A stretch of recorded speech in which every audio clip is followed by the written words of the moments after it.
Sur la page méditation orientale ou occidentale, nous avons effleuré la question de savoir où rencontrer Dieu.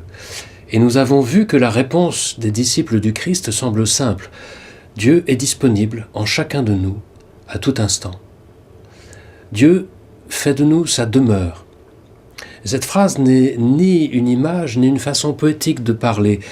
C'est pour les chrétiens la réalité à la fois incompréhensible, inimaginable et presque imperceptible d'une présence divine qui tient volontairement à s'installer en nous pour se rendre accessible, pour se communiquer.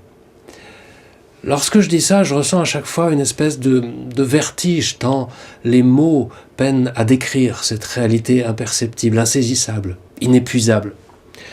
Dieu qui en chaque instant crée ce monde, lui donne sa consistance, son être. Dieu, au-delà du temps et de l'espace, le tout autre, veut communiquer avec nous, se lier d'amitié avec nous, et puisque nous ne pouvons pas l'atteindre, c'est lui-même qui vient à nous, en nous.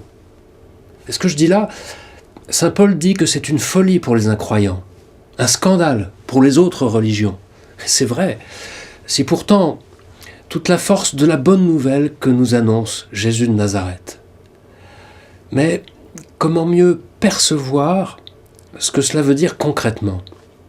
Eh bien, je voudrais vous proposer une image pour nous donner une petite idée de ce mystère qui se joue à l'intérieur de nous-mêmes de façon cachée. Ça n'est qu'une image, et comme toutes les images, elle ne dit pas tout de la réalité, mais elle nous permet de mieux l'appréhender. Nous avons tous une box à la maison, un modem. Cette box nous permet de nous connecter à Internet et d'en voir toutes les vidéos, les articles sur un écran d'ordinateur, comme en ce moment. Si la box est éteinte, l'ordinateur n'affiche rien. La connexion ne se fait pas. C'est la même chose si l'ordinateur est éteint.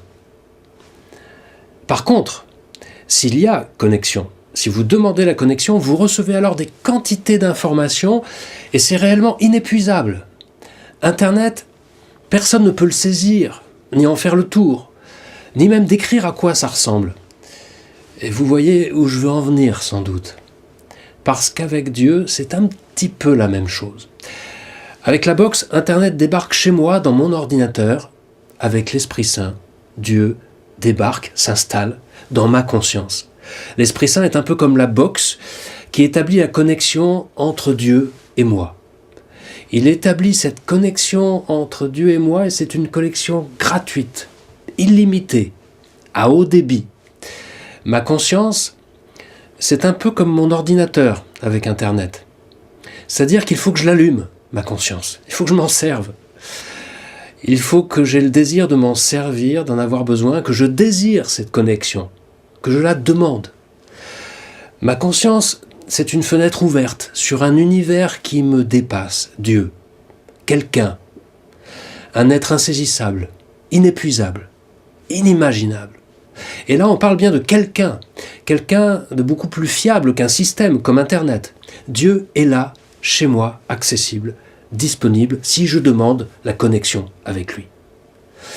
Et un peu comme avec Internet, cette connexion m'est offerte à tout instant par l'Esprit Saint. À moi de me connecter ou pas.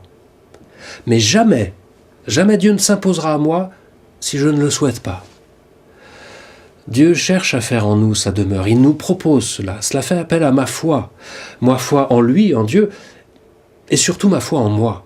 Est-ce que je crois que Dieu est assez puissant pour qu'il désire communiquer avec moi, se lier avec moi ? Est-ce que je crois que je suis assez désirable pour cela ?